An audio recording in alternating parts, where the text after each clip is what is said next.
You just bought a cryptocurrency that does not exist. You don't know that yet. You're holding a certificate in your hand. It has a number on it. It says you own 400 OneCoins. You paid $6,000 for them. The woman who sold them to you is standing on a stage right now in front of 10,000 people, wearing a red sparkly dress, promising everyone in the room that she is going to kill Bitcoin. Her name is Ruja Ignatova. She has a PhD from the University of Constance and a master's degree from Oxford. She speaks 4 languages. She worked at McKinsey. She is 35 years old and she has just stolen $4 billion. And the technology she used to do it was a PowerPoint presentation. There is no blockchain. There are no coins. There is no mining, no ledger, no decentralized network of any kind. There is a database in a server room in Sofia, Bulgaria that someone at OneCoin can edit manually. They have done so many times. The number on your certificate is a number someone typed into a spreadsheet. That is the entire technical infrastructure of what was marketed to you as the future of global finance. Let's go back to 2014, because the most frightening thing about this story is not that it worked. It is how elegantly it was designed to work, and how clearly the people who built it understood from the very beginning that they were building something fake. Ruja Ignatova launched OneCoin in Sofia, Bulgaria in 2014. The timing was precise. Bitcoin had just crossed $1,000 for the first time and then crashed back down, leaving millions of people who had heard the word cryptocurrency but never understood the technology with a specific feeling. They had missed something. They did not know what blockchain was. They did not know what mining was. They knew only that someone somewhere had made a fortune on digital money, and that they had not. Ruja understood this gap better than almost anyone. She had studied financial systems at the highest academic level. She had seen how multi-level marketing schemes captured believers. She had been involved in 2 previous fraud operations. She knew exactly what a person who feels left behind by the financial system wants to hear. And she gave it to them with the production values of a rock concert. The pitch was simple. OneCoin was going to be the Bitcoin killer. Not Bitcoin, which was complicated, volatile, and already owned by the early adopters. But something better. Something for everyone, something you didn't need to understand technically to buy into. You paid for an educational package about cryptocurrency. The educational package came with OneCoins. The coins would appreciate in value. You could recruit your friends and earn commissions on their packages. The system would grow. You would grow with it. In London's Wembley Arena in June 2016, Ruja walked onto the stage to the sound of Alicia Keys' "Girl on Fire." Pyrotechnics erupted. Lights pulsed. She stood at the podium in a floor-length burgundy gown covered in black sparkles and said, "In 2 years, nobody will speak about Bitcoin anymore." 10,000 people cheered, the largest OneCoin rally ever held. The company had by then taken in over 3 billion euros in revenue from investors in more than 175 countries. The investors included pensioners in Uganda who had pooled their life savings, factory workers in China who had been recruited through WhatsApp groups, a pastor in Nigeria who promoted it to his congregation, a retired school teacher in Germany who transferred her savings on the advice of her nephew, teachers in the UK who had mortgaged their homes, a couple in Norway who lost their entire pension, a woman in Australia who sold her house. In every case, the recruiter was someone they trusted. In every case, the technology was impossible to verify. None of them could verify a single transaction. That was by design. OneCoin claimed to have a private, centralized blockchain, not a public one like Bitcoin, but a proprietary system that only OneCoin could access. This was the central deception, delivered with academic language and glossy diagrams. It meant that no outside party could ever confirm that any OneCoin actually existed in any technical sense. The blockchain was whatever OneCoin said it was. The price of a OneCoin was whatever OneCoin printed on its internal exchange. The supply of OneCoins was whatever number someone with database access decided to type in. At one point, Ruja simply doubled the total number of coins in existence overnight, which would have collapsed the value of any real cryptocurrency. For OneCoin, it was a Tuesday. Behind the scenes, co-founder Carl Sebastian Greenwood wrote to Ruja in an email in 2014, describing their investors as idiots. Ruja herself, in a separate document, listed her exit strategy for OneCoin as "take the money and run and blame someone else." She wrote that down in a document and sent it.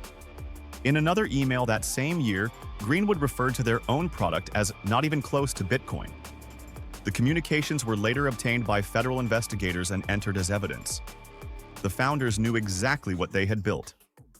The FBI learned about it years later. By then, the money had already moved. OneCoin's revenues flowed through a network of shell companies across Dubai, Germany, Hong Kong, and the British Virgin Islands. Ruja personally transferred hundreds of millions of dollars into private accounts. She bought apartments in Frankfurt and London. She commissioned a yacht. In 2016, she transferred 7.69 million euros into a private account in Germany alone. The company paid out hundreds of millions in commissions to the network of recruiters who brought in new investors, which was the fuel that kept the machine running.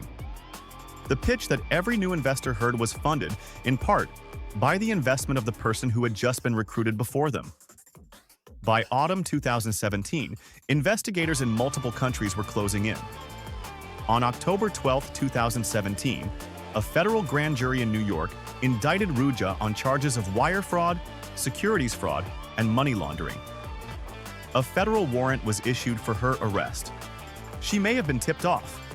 Investigators believe she bugged an apartment belonging to her American boyfriend and discovered he was cooperating with the federal investigation. On October 25, 2017, Ruja Ignatova was scheduled to speak at a OneCoin investor conference in Lisbon. She did not get on that plane. Instead, she boarded a Ryanair flight from Sofia to Athens. She checked into nothing. She left nothing behind. She has not been seen since that day. Her brother Konstantin stepped into her role at the company. He ran it for almost 2 years before being arrested at Los Angeles International Airport in March 2019, as he was boarding his return flight to Bulgaria after attending a business meeting. 5 men in suits handcuffed him at the gate. He later pleaded guilty to wire fraud and money laundering. Carl Sebastian Greenwood, OneCoin's co-founder, was sentenced to 20 years in federal prison in 2023, one of the longest white-collar sentences ever handed down for fraud. Ruja herself is still not found. The FBI added her to its 10 most wanted fugitives list in June 2022, the 11th woman ever to appear on that list in its history, and the only woman on it today. The reward for information leading to her arrest currently stands at $5 million. Investigators believe she is alive. They believe she may be traveling on a German passport and may be living somewhere in the Gulf states, Eastern Europe, or Russia. Bulgarian investigative journalists published a 2023 report claiming that a police informant had heard a drug lord's associate say that Ruja was murdered in November 2018 on a yacht in the Ionian Sea, that her body was dismembered and thrown overboard to conceal the involvement of organized crime in the scam.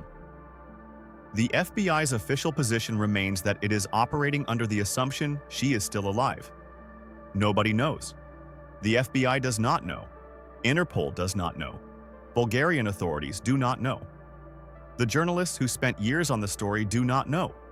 She is somewhere in the world with $4 billion and a new identity, or she is at the bottom of the Ionian Sea. Both possibilities are equally disturbing. Neither one returns a single cent. $4 billion moved. Millions of people lost money. The coins they bought cannot be redeemed because the coins never existed.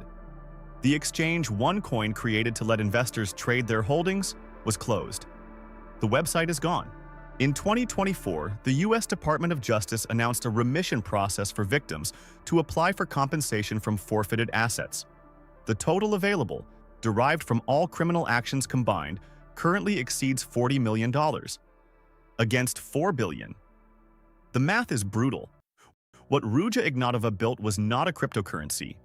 It was an idea about a cryptocurrency, packaged in the aesthetic of legitimacy. A PhD, an Oxford degree, a McKinsey background, Wembley Arena, a red dress, Alicia Keys on the speakers. She understood that most people, when offered access to something that sounds too good to be true, will not check whether the underlying technology actually works. They will check whether the person presenting it sounds credible. They will check whether other people believe it. They will check whether the energy in the room feels like winning. And if those things are true, they will hand over their savings, and they will recruit their friends, and they will defend the investment against anyone who questions it. Because the alternative is to admit they were wrong. This is not a story about greed exactly. It is a story about the specific vulnerability of people who are afraid they are being left behind, who have watched the world change around them and heard the word opportunity and reached for it before they could verify what it meant. Ruja found them in 175 countries. She sold them something that wasn't there. And then she got on a plane and disappeared into a story that, as of today, still does not have an ending. The FBI is still looking. The $5 million reward is still on the table. The boarding pass from October 25, 2017, Sofia to Athens, is the last paper trail.